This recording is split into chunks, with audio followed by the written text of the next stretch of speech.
While a family is in mourning, reliving the day that Jamal Sutherland died, they say he's more than a victim. He was a good man who would give the shirt off his back for a friend. News 2's Kate Prestak found out who he was and the legacy his family says he leaves behind.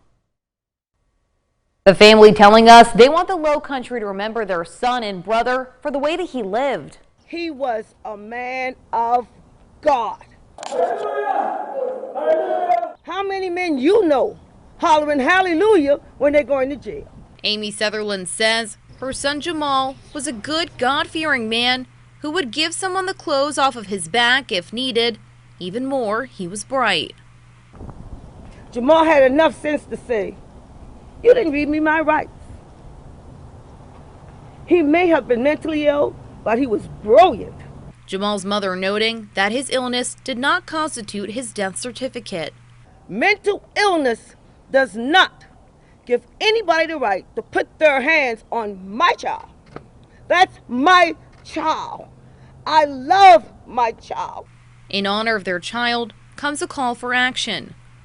There needs to be policy change across the board. That change stemming from legislation that was filed ahead of the end of the legislative session. Called the Justice for Jamal Sutherland Act, the act will take a hard look at the policies used in the criminal justice system and lay out exactly how each case specifically, those who are being arrested and taken to a mental health facility, should be handled in the future. We immediately went to legal counsel at the State House and just told Jamal's story and figured out where was the gap in the system that led to his death. And that's where we are. And while the legislative process will take time, as the session resumes in January, Amy Sutherland asked one request. Ask those of you who knew your part in my son's murder to do the right thing.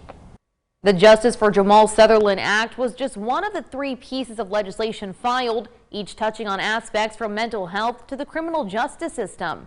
In studio, I'm Kate Prestak. Count on 2.